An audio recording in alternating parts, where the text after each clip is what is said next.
பரலோகத்துக்கு வர வேண்டுமானால் ஒரு வழி இருக்கிறது. இந்த உலக பிரகாரமாக 2 வழி உண்டு. இடுக்கமான வழிகளும் விசாலமான வழிகளும் உண்டு. மாம்சத்துக்குரிய வழி விசாலமான வழி, இடுக்கமான வழி பரலோகத்துக்கு போகக்கூடிய வழி. ஆனால் இன்றைக்கு வாலிபர்கள் அந்த விசாலமான வழிகளை அவர்கள் தேர்வு செய்து கொள்கிறார்கள். அதுதான் ரொம்ப நமக்கு ஈஸியாக இருக்கிறது. ஏன்னா அடிப்படையிலேயே தேவனை அறிந்து தேவ வசனங்களை அறிந்து அதன்படி நடக்கிறவர்களுக்கு மாத்திரம்தான் கர்த்தர் பரலோகத்தை கொடுக்கிறார். அல்லேலூயா, அல்லேலூயா. ஒரு வாலிபன் 119 சங்கீதம் 9 வசனம் சொல்லுகிறது, வாலிபன் தன் வழியை எதனால் சுத்தம் பண்ணுவான்? ஒரு அம்மா சொன்னாங்க, தொடப்பத்தால் சுத்தம் பண்ணுவான். வசனத்தால் தானே என்று சொல்லப்பட்டிருக்கிறது. அப்ப தேவ வசனங்களை பிடித்துக் கொள்ள வேண்டுமானால் அடிப்படையிலேயே தேவனை அறிந்தவர்களாக இருக்க வேண்டும். ஒரு சின்ன கதையை மாத்திரம் சொல்லிவிட்டு நான் கடந்து போகிறேன். ஒரு தாய் தகப்பனுக்கு ஒரு பிள்ளை இருந்தான். அந்த பிள்ளை வாலிபனாக இருக்கும் பொழுது அவனோடு 4-5 வாலிபர்கள் உண்டு.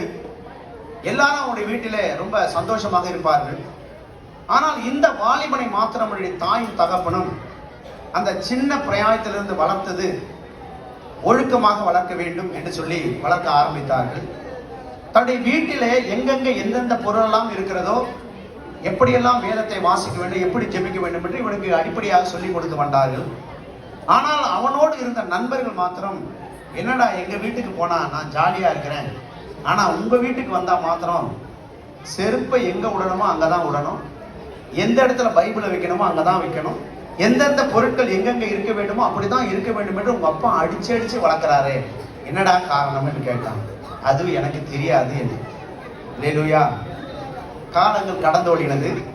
+2 முடிச்சான், டிகிரி முடிச்சான், வேலை ஸ்தலத்துக்காக போகிறான்.